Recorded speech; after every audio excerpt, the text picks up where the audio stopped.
Moving forward, we have that the National Agency for Food and Drug Administration and Control, Nafdac, says Eziukwu Market, also known as Cemetery Market in Abia State, is a center for production and distribution of fake and substandard drinks and beverages. The agency made the declaration during an operation led by Mr. Martins Iluyomade, or Director South East Zone, at the market on Tuesday. Iluyomade described the market as a center for mass production and distribution of fake and substandard products, likening the situation to weapons of mass destruction. The director said in spite of previous crackdowns, including a major operation in December 2023, illegal activities persisted in the market.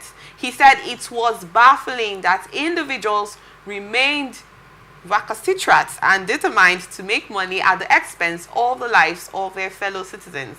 During the last operation, the leadership of the market signed an undertaking with Nafdac to identify and expose those involved in the production and sale of fake goods, he said. Meanwhile, the raid uncovered an alarming range of fake and adulterated products, including wines, whiskey, yogurts, carbonated drinks, chips, dry gin, and other beverages. The items were found either being produced in unit sanitary condition within the market or stored in sanctions where expired products were relabeled with new dates. This is actually a situation for concern. Imagine having to consume a particular product that has been expired and you never knew. And most times when we go to stores to buy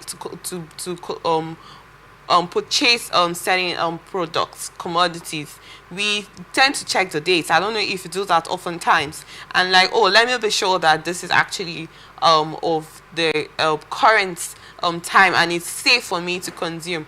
But unknowingly, you won't know that most of these products are substandard and fake and they have been relabeled. You know, and I've seen few cases, few videos about certain beverages. I would not want to call their names here, but I've seen certain beverages, juices and whatnot that people complain of. A particular one that this lady wanted to consume it, and she's like, the juice could not pass through the straw, and she was just wondering, so she wanted to know what it was, opened it, and noticed that something else was in the pack of the juice. And it's just a thing for concern, and we get cases of several sicknesses and all of that. And Aba is one part of the country, the state, one part in the country, or in Abia State, that is known of producing Nigerian-made products. And then this coming from Nafdac is actually a thoughtful concern. But I would love to get your thoughts about this. What do you have to say? No, well, like you rightly said, it's a serious cause for concern.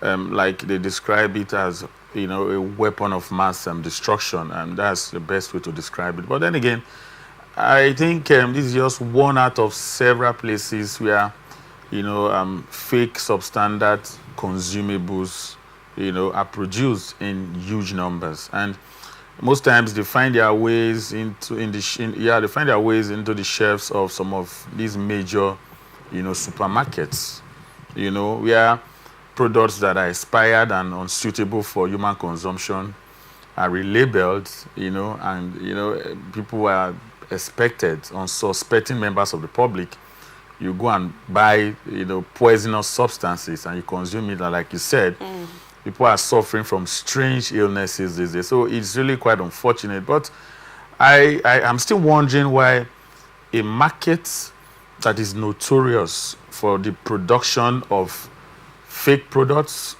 especially consumables, will still be allowed to be operational. You know, just because stakeholders in the market have assured Nafdac, that's an agency that is supposed to do a thorough job, because you are dealing with consumables. You know, that some members, some executives in the market told them that they will ensure that, you know, they go after these people. That is not the right way to curb this thing. I have said it before that if abomination is allowed to stay so long in a society, it becomes a way of life. So these people, they just believe that they can do whatever they like with impunity.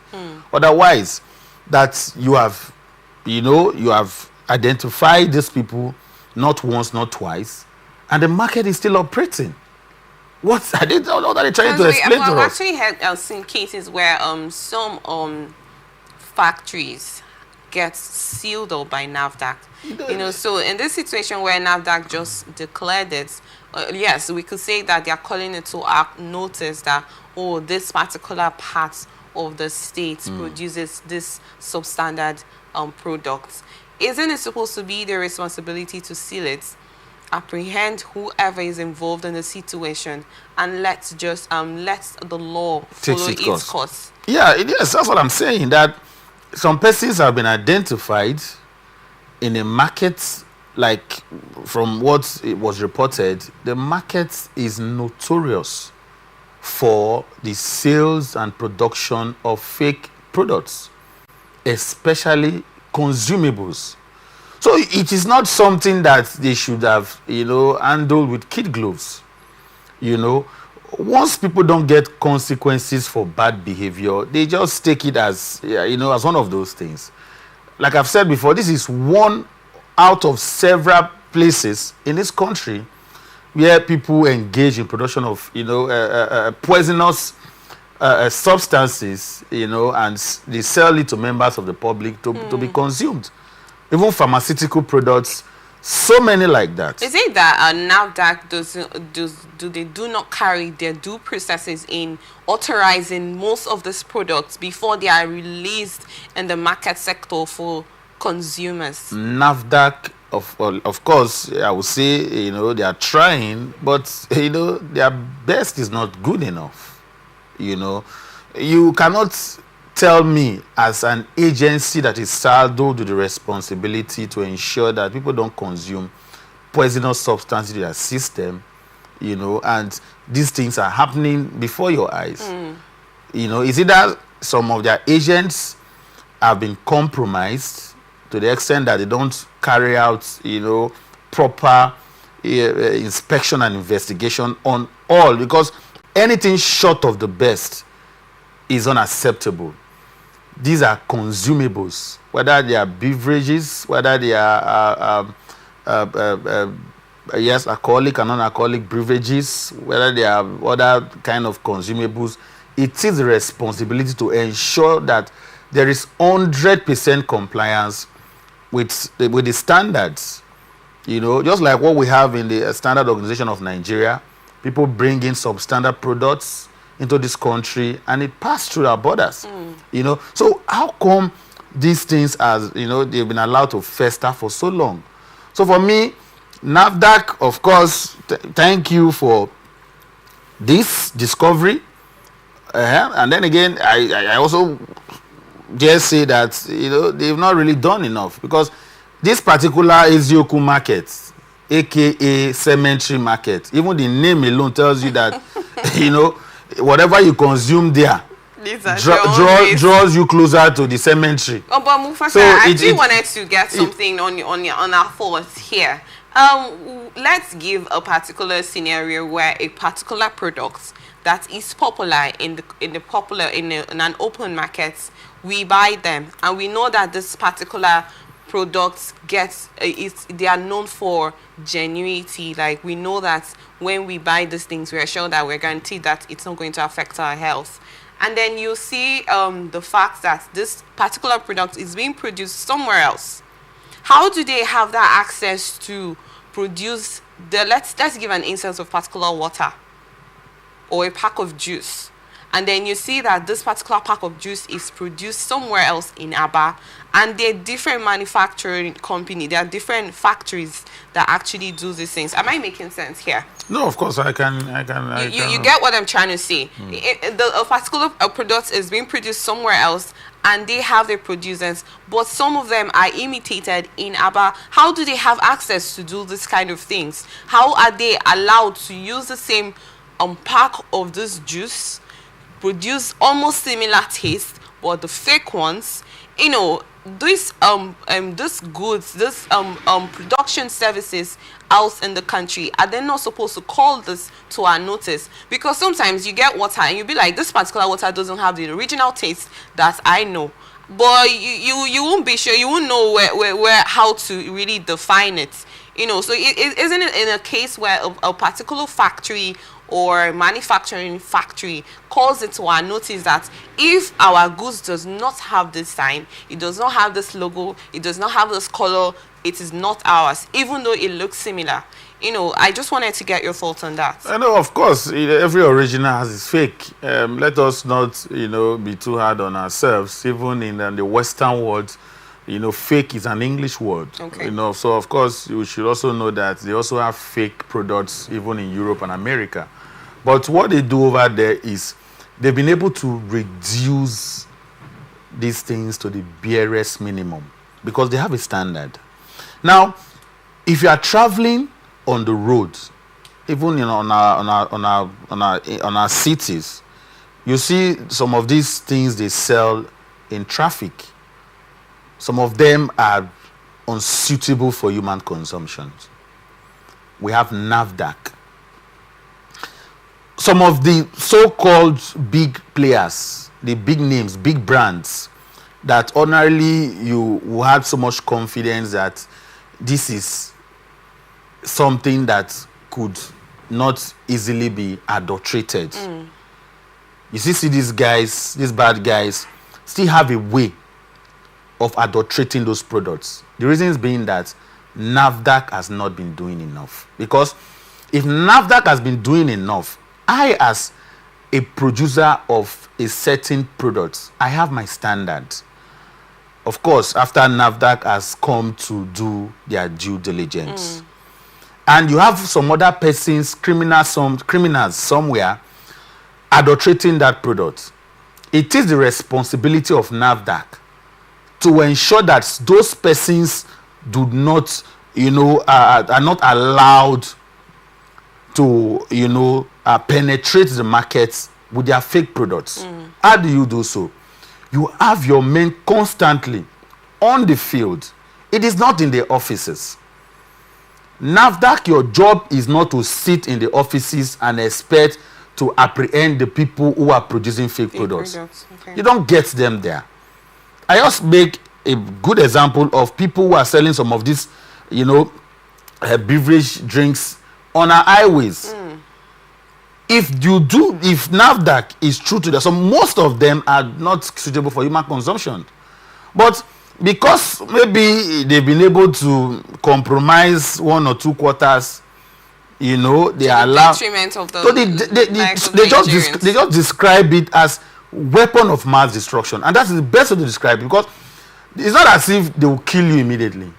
The products don't kill you immediately. It's a gradual process. People, you go to the hospitals, people are coming up with strange illnesses and all of that. Let me tell you something. One thing I saw something on the internet, and I think it was still Nafdac that busted those people.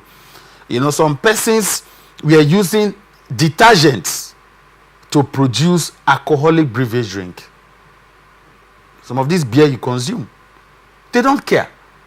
If you see the condition upon which some of these things are produced, big names, I'm not talking about cheap drinks. I'm talking about the expensive drinks that you think, since it's expensive and all of that. Yeah, and then the name. Since it's this particular name, that's what I was trying to say. But these are what they are doing. You'll be like, since this is this name, then I'm sure it's original. Yes, and they've been able to perfect what they do to the extent that these products find their way to some of the shelves or some of these big malls and supermarkets. You feel that so you think, you walk into a place, a well-serene environment, where everywhere is neat and proper and all of that. No, I won't be able to. I won't get. They've always been known of selling original products. But you don't know what you're buying there. They're fake products. So Nafdac should step up their game. People would not be able to say, okay, let us go and report these people. But these are not just ordinary individuals. These are big players in the industry. Of course, they are producing fake products. I actually wanted to make mention about a particular music director that got hospitalized for a very long time. I think they said he had a kidney failure over alcohol consumption, because he was saying that he consumed a particular product, and then it affected him according to the diagnosis that was done in him, and he did not expect that it could come from that particular product he consumed. So I was just trying to make reference to what you said, that you see certain products that you'll be like, oh no, I'm not sure this one would have imitation. I'm not sure this Yes. has a fake. Because of the brand. Because of the brand. And then you consume it and not knowing that you've consumed, the wrong one. detergent and disinfectant So how are into your how system. we supposed to be on the safe side in this Well, situation? we can only do what we can. I mean, when you go to buy a product, a drink, alcoholic or non-alcoholic, the first thing you check is the expiry date. Well, I made mention about the labeling. The fact that they remove the label of the expired ones and put a new one. Thinking, because you go to the market to buy a particular product and then you notice that this particular product does not have, or let's say you want to check the expiry date and you're like, oh, this one is new. The time but is you will not know that it's labeled. So how are you sure about that situation? That's what I'm saying. That is the least that we can do. You don't go into a supermarket with test tubes and all of those things and microscopic high glasses to be able to detect which is fake or which is original. Except for those who are accustomed to a certain kind of drink. And the only way you can tell is after you've taken it to your house, maybe the taste is slightly different from what you usually take. And you know, most times for common men like us, who would just say, something must kill a man. you know, normal African man style of living. You've spent almost close to 30,000 naira to purchase something, and you try to. Be like, let me just take this could be easy. You are consuming it. I went somewhere to buy something somewhere, a particular product. So I was just trying to go through the expiry dates. The person selling there became very angry with me. Oh, God, if you don't want to buy, I beg, talk about the drop. So even our attitude is also a problem. Because it's even an offense on the part of the lady selling there for somebody to try to look at the expiry date, which is not even a guarantee that you are taking an original product. Because like what has been established is that even the ones that have expired, what they do is they relabel it. So it's not even a guarantee. But then again, to fulfill our righteousness, I was just trying to let me see the expiry. The woman got angry. So we live in a country where everything is allowed to happen because the regulatory agencies that are saddled, they are not doing enough. So that is where I'm saying that Nafdac, Standard Organization of Nigeria, and other relevant agencies that are saddled responsibility to ensure that Nigerians get quality. They are not doing enough. And they should step up their game. The sad thing here is also that it affects the babies. I don't know if you saw this particular situation where Nafdac sealed this supermarket, this store of this particular producer or a retailer that sell out substandard baby foods. You know, imagine that kind of situation, baby foods, and then they are substandard, and you say you don't know. How would you say you have no idea? How do you get those products? Where do you get them from? Who do you buy from? Who do you buy from? So, and then you say you don't know, and then you put the lives of these individuals at risk, and babies for that matter. You know what these people, you know what they do? They get this fake product cheap, you know, and the sole aim of most business owners is to make massive profits. You that is buying a certain product, consumables for that matter, you are buying it from a source that you are not sure of. They can't tell me that they are not sure of what they are buying. Unless that this one is cheaper than what could have been the original. And if you are buying a carton of certain baby foods, for instance, if you are buying from the original producers at the rate of, let's say, 20,000 naira for one carton, and somebody else is offering you that same product for 10,000 naira, what does that tell you? Oh my God. And you are now claiming that you don't know, because the sole aim is to make profit, and you have calculated the profit you make. Instead of making so and so profit, if you are buying at the rate of 20,000, of course you are sure that you are buying from the original producers, you know, and you are buying 10,000 from a source that you cannot guarantee the originality. So who takes the blame? So for me, Nafdac should intensify efforts, should up their game and ensure that when these people are arrested, the penalties should be very, very stiff. Because it is mass murder, and murder should not be taken lightly. No matter how slow or fast you are killing somebody, the person will eventually die. So the person should be treated not just as somebody producing fake consumables, the person should be treated as a murderer. When these things are done that way, it's going to serve as a deterrent to people who see this kind of business as a way to, eke out a living for themselves. It is wrong. Thank you very much.